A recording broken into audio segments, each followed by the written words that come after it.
Hi viewers, welcome to our channel. ప్రస్తుతం మనతో పాటు దాము బాలాజీ గారు సీనియర్ జర్నలిస్ట్ ఉన్నారు. వాడితో ఒకసారి మాట్లాడదాం. సార్ నమస్కారం. సార్ నమస్తే. సార్, విజయసాయి రెడ్డి రాజకీయ సన్యాసం తీసుకోవడం పట్ల ఎన్నో థియరీస్, కాన్స్పిరసీ థియరీస్ మొత్తం కూడా అంటే వెలువడుతూ ఉన్నాయి సార్. అందులో ప్రధానంగా ఏంటి అంటే భారతిరెడ్డి నుంచి ఆయనకు ప్రాణహాని ఉంది, దాని కారణంగానే ఈయన వైసీపీ నుంచి బయటకు వచ్చి ఈ విధంగా రాజకీయ సన్యాసం తీసుకుంటున్నారని కూడా చెప్తున్నారు. మరి దీంట్లో లాజిక్ ఉందంటారా? ఈ వర్షన్ కరెక్ట్ అంటారా? మరి మీ ఒపీనియన్ ఏంటి సార్ దీనిపైన? ఎప్పుడైతే విజయసాయి రెడ్డి కారణం చెప్పకుండా రాజీనామా చేశాడో అందరికీ రకరకాల ఊహాగానాలు ఉన్నాయి. దీన్ని వైసీపీ ఒక రకంగా రియాక్ట్ అవుతుంది, తెలుగుదేశం, జనసేన, బీజేపీ కూటమి ఇంకొక రకంగా రియాక్ట్ అవుతుంది. సో దీని నుంచి రకరకాల కాన్స్పిరసీ థియరీలు బయటకు వస్తున్నాయి. ఒకటేంటంటే ఆయన నిన్న కూడా నేను చెప్పాను కొన్ని కారణాలు, బట్ ఇప్పుడు రియాక్షన్స్ చూస్తుంటే బీజేపీ లేదా వైసీపీ తెలుగుదేశం క్యాంపు నుంచి వస్తున్న రీజన్స్ ఏంటంటే భారతిరెడ్డి నుంచి ఆయనకు ప్రమాదం ఉంది, ప్రాణహాని ఉంది, అందుకనే ఆయన రాజకీయాల నుంచి తప్పుకుంటున్నాడని. అంటే ఇక్కడ లాజిక్ ఒకవేళ భారతిరెడ్డి నుంచి ఎందుకు ప్రమాదం ఉంది అనేది ఒక అంశం. అంటే దానికి వాళ్ళు చెప్తున్న కారణం ఏంటంటే ఈయనకి మొత్తం వైఎస్ఆర్ దగ్గర నుంచి, ఈయన ఫ్యామిలీ దగ్గర నుంచి, అంతకుముందు రాజారెడ్డి దగ్గర నుంచి కూడా వాళ్ళ ఫ్యామిలీలు ఈయన సీఏగా ఉన్నప్పుడు ఆ వ్యాపారాల్లో ఉండే లోటుపాట్లన్నీ ఈయనకు తెలుసు, అక్రమాస్తులకు సంబంధించి కూడా మొత్తం ఈయనకు తెలుసు. ఇప్పుడు బీజేపీ ఏమనుకుంటుందంటే అక్రమాస్తుల కేసులో జగన్కి కన్విక్షన్ పడాలిగా ప్లాన్ చేస్తుంది. కన్విక్షన్ చేయాలంటే దాంట్లో A2గా ఉన్న విజయసాయి రెడ్డిని తాము అప్రూవర్గా మార్చుకోవాలి. ఎందుకంటే ఈడీ కేసులు అన్నిట్లో మనం ఢిల్లీ లిక్కర్ స్కామ్లో కూడా చూసాం. వాళ్ళ దగ్గర ప్రత్యక్ష సాక్షులు లేనప్పుడు ఏం చేస్తారంటే ఈడీ దాంట్లో ఉన్న వాళ్ళని అప్రూవర్గా మార్చుకొని వాళ్ళు చెప్పారని చెప్పి వీళ్ళని అరెస్ట్ చేస్తూ ఉంటారు. అది మోడస్ ఆపరెండి ఆఫ్ ఈడీ అనమాట. అలాగే దీంట్లో కూడా విజయసాయి రెడ్డిని కానీ అప్రూవర్గా మార్చుకొని చేస్తే జగన్కి కన్విక్షన్ పడే అవకాశం ఉంది. ఈ 5 ఏళ్ల లోపల జగన్కి కానీ కన్విక్షన్ పడితే జగన్ అనేవాడు ఇంకా రాజకీయ పటం మీద ఇప్పుడు కనబడ్డా. ఇంకా జగన్ జైలుకి వెళ్తే వైసీపీ అనేది మటాష్ గ్యారంటీగా. ఎందుకంటే గతంలో విజయమ్మ, షర్మిల ఉన్నారు కాబట్టి పార్టీని బతికించారు. ఇవాళ ఎవరున్నారు వైసీపీలో? జగన్ లేకపోతే వైసీపీ అనేది లేదు. వైసీపీ ఉందంటే జగన్ వల్లనే వైసీపీ ఉంది. జగన్ లేకపోతే వైసీపీని నడిపేవాళ్ళు ఎవరు లేరు. సో ఆ కాంటెక్స్లో ఈయన అప్రూవర్గా మారిపోతే సో ఈజీగా జగన్ని కన్విక్షన్కి పంపించవచ్చు అనేది బీజేపీ, తెలుగుదేశం కలిసి ప్లాన్ చేస్తున్నాయి. అందుకని ఆయన మారే అవకాశం ఉంది. ఇటు కానీ మారితే మాత్రం ఆయనకి భారతి వైపు నుంచి థ్రెట్ ఉంది. ఎందుకంటే దీంట్లో అంతా కింగ్ పిన్ బదులు క్వీన్ పిన్ అనొచ్చు. సో ఆమె మొత్తం ఉంటుంది. గతంలో వైఎస్ వివేకానంద రెడ్డి హత్య కేసులో కూడా భారతిరెడ్డి పేరు ప్రధానంగా వినిపించింది. సో యాక్చువల్గా భారతిరెడ్డి అడుగుపెట్టిన తర్వాతే జగన్ ఇటు షర్మిలాని, విజయమ్మను కూడా దూరం పెట్టాడన్న ఒక థియరీ కూడా ఉంది. మొత్తం జగన్ భారతిరెడ్డి కంట్రోల్లోనే ఉన్నాడు అనేది బయట వినిపిస్తున్న అంశం. అందువల్ల విజయసాయి రెడ్డికి థ్రెట్ ఉంది అనేది. కాకపోతే ఇప్పుడు నాలాంటి వాళ్ళకి వచ్చే డౌట్ ఏముంది, రిజైన్ చేస్తే థ్రెట్ పోతుందా? రిజైన్ చేసాడు, థ్రెట్ పోదు కదా. కాకపోతే అందుకనే ఇప్పుడు విజయసాయి రెడ్డి రిజైన్ చేసి నెక్స్ట్ కోర్స్ ఏంటంటే బీజేపీలోకి జాయిన్ అవుతున్నాడు. సో బీజేపీలోకి జాయిన్ అవ్వడం వల్ల విజయసాయి రెడ్డి ఇటు భారతిరెడ్డి నుంచి తప్పించు. ఎందుకంటే బీజేపీలో జాయిన్ అయినాక భారతిరెడ్డి కూడా ఆయన జోలికి వెళ్ళడం కష్టమవుతుంది. ఎందుకంటే అప్పుడు బీజేపీ ఆయన వెనక ఉంటుంది కాబట్టి. ఒకటి. రెండోది, ఆయనకు ఆల్రెడీ కేసులు ఉన్నాయి. ఒకటి అక్రమాస్తుల కేసులో ఆయన A2గా ఉన్నాడు. రెండవది మొన్న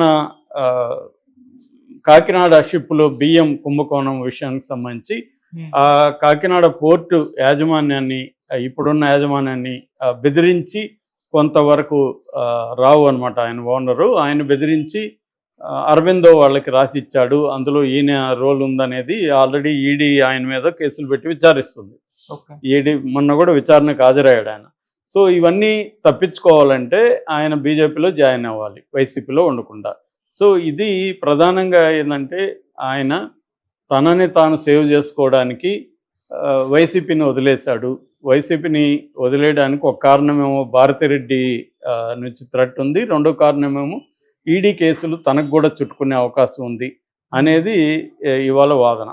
ఇవి ఎంతవరకు కరెక్టా కాదా అనేది ఎవడు చెప్పలేడు. ఆయన భవిష్యత్తు కోర్స్ చూస్తే కానీ మనకు క్లారిటీ రాదు. బట్ తెలుగుదేశం వాళ్ళు ఈ వాదాన్ని గట్టిగా ప్రచారం చేస్తున్నాయి. అయితే తెలుగుదేశం నుంచి అఫిషియల్గా స్టేట్మెంట్లు వచ్చాయి ఆల్రెడీ. వాళ్ళు ఏం చెప్తున్నారంటే ఈయన రిజైన్ చేసినంత మాత్రాన ఈయన్ని వదిలిపెట్టం మేము, ఈయన మీద కేసులు అలాగే ఉంటాయి, ఈయన్ని వదిలిపెట్టమని. కానీ బీజేపీలోకి ఆయన చేరితే తెలుగుదేశం కూడా ఏమీ చేయలేదు. సో ఆయన బీజేపీలో చేరతాడని గతంలో కూడా వచ్చాయి మనకి. సో ఆయన ఒక్కడే కాదు, రాజ్యసభ సభ్యులు అందరూ కూడా ఒక్క అవినాష్ రెడ్డి తప్ప మిగతా అందరూ కూడా బీజేపీలోకి వెళ్ళిపోతారని ఎప్పటి నుంచో పుకారు ఉంది. ఆల్రెడీ బయటకు వచ్చారు, మనం ముగ్గురు బయటకు చూసాం మనం. సో మిగతా వాళ్ళు కూడా బీజేపీలోకి వెళ్ళిపోతారనేది ఒక టాక్ నడుస్తుంది. సో రాజకీయాల్లో ఏదైనా సాధ్యమే. ఎందుకంటే ఇప్పుడు అధికారంలో లేనప్పుడు వాళ్ళని రకరకాల పద్ధతిలో అధికారంలో ఉన్న పొలిటికల్ పార్టీలు వేధించడం అనేది ఇండియాలో కామన్. సో జగన్ని కూడా కంప్లీట్గా రాజకీయంగా తొక్కేయాలనేది ఇటు తెలుగుదేశానికి ఎప్పటి నుంచో ఉంది, ఈవెన్ పవన్ కళ్యాణ్కి కూడా ఉంది. ఎందుకంటే జగన్ లేకపోతే ఆ ప్లేస్లోకి పవన్ కళ్యాణ్ రావచ్చు, దాని వెనుక బీజేపీ ఉంటుంది. ఎలాగో బీజేపీకి ఏంటంటే ఏ పార్టీ మీద ప్రేమ ద్వేషం ఉండదు. ఏ పార్టీ బలహీనంగా ఉంటే ఆ పార్టీని తొక్కేసి అందులోకి తాము రావాలనేది బీజేపీ పాలసీ. అది చాలాసార్లు మనకి విష్ణువర్ధన్ రెడ్డి లాంటి వాళ్ళు, సివిఎల్ వాళ్ళు వీళ్ళు చెప్పారు కూడా గతంలో కూడా. తెలుగుదేశం వైసీపీలో ఏది వీక్గా ఉంటే ఆ ప్లేస్లోకి మేము వస్తామని వాళ్ళు చెప్పారు. పొలిటికల్ పార్టీలకి, ఏ పొలిటికల్ పార్టీకైనా తాము అధికారంలోకి రావాలని ఉంటుంది, తాము బలపడాలని ఉంటుంది. అందులో ఏ పార్టీ బలహీనంగా ఉంటే ఆ పార్టీని తొక్కేసి వద్దామనేది. ఇక్కడ కూడా బీఆర్ఎస్ ప్లేస్లోకి బీజేపీ బీఆర్ఎస్ని ఆక్యుపై చేసుకుని బీజేపీ బలపడాలని ఇక్కడ ట్రై చేస్తుంది. సో తమిళనాడులో ఫర్ ఎగ్జాంపుల్, తమిళనాడులో ఏఐడిఎంకే ప్లేస్లోకి బీజేపీ రావాలనేది బీజేపీకి ఉన్న ప్లాన్. అందుకని ఏఐడిఎంకేని బలహీనపరిచే కార్యక్రమం ఎప్పటి నుంచో చేస్తుంది. అలాగా ఆంధ్రప్రదేశ్లో కూడా జగన్ని కంప్లీట్గా వీకెండ్ చేయాలంటే జగన్కి స్ట్రాంగ్గా ఫోర్సెస్ ఎవరైతే ఉన్నారో వాళ్ళందరినీ వీక్ చేయాలని. మామూలుగా ఇప్పుడు జగన్కి రైట్ హ్యాండ్ సజ్జలు అనుకుంటే ఈయన లెఫ్ట్ హ్యాండ్గా ఉంటున్నాడు. ముఖ్యంగా ఢిల్లీలో ఆయన ఒక లైజనింగ్ పవర్గా ఉంటూ బీజేపీ వాళ్ళతో మంచిగా ఉంటూ బీజేపీని జగన్కి యాంటీగా రాకుండా ఇప్పటివరకు చూసుకుంటున్నది ఈయనే. ఇప్పుడు ఆయన వెళ్ళిపోవడం అనేది జగన్కి ఖచ్చితంగా ఇబ్బంది. ఒక రకంగా లైజనింగ్ పోవడం ఒకటి, రెండవది జగన్ రహస్యాలన్నీ కూడా ఈయనకి తెలిసినట్టుగా ఎవరికి తెలియదు. సో ఈయన కానీ శత్రువులతో కలిస్తే ఆ మేరకు జగన్కి నష్టం వస్తుంది. ఆల్రెడీ ఇప్పుడు షర్మిల యాంటీ అయిపోవడం వల్ల జగన్కి ఎంత నష్టం జరిగిందో మనం చూసాము. చాలామంది చెప్పొచ్చు వెళ్ళిపోతే ఈయన వెళ్ళిపోతే ఇంకా మరీ మంచిది అనుకునే పోస్టులు కూడా మనం చూస్తున్నాము.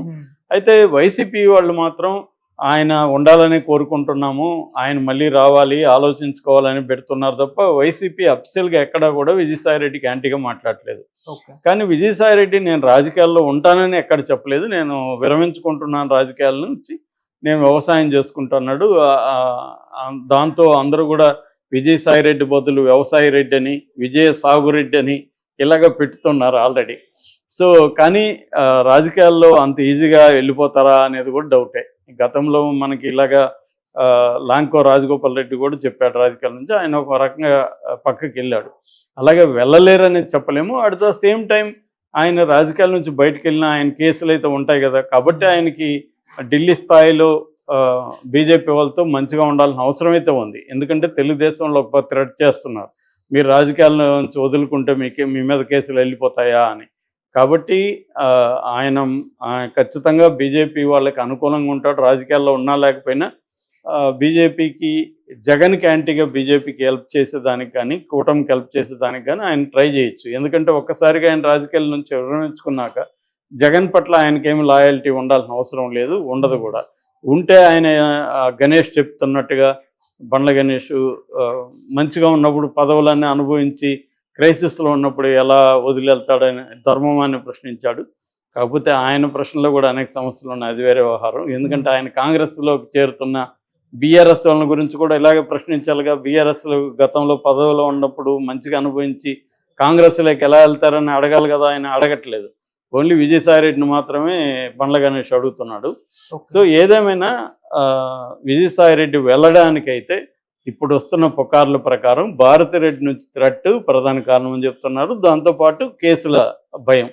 ఈ 2 కారణాల వల్లే. లేకపోతే ఆయన మొన్నటికి మొన్న వరకు కూడా తెలుగుదేశానికి యాంటీగా గట్టిగా పోరాటం చేశారు. నేను కూడా మీడియా పెడతాను, రామోజీరావు అంతు చూస్తాను, ఇవన్నీ చెప్పిన ప్రతిజ్ఞలు చేసిన వ్యక్తి సడన్గా ఎందుకు రాజకీయాల నుంచి విరమించుకుంటున్నాడు అనేది పెద్ద పజిలే.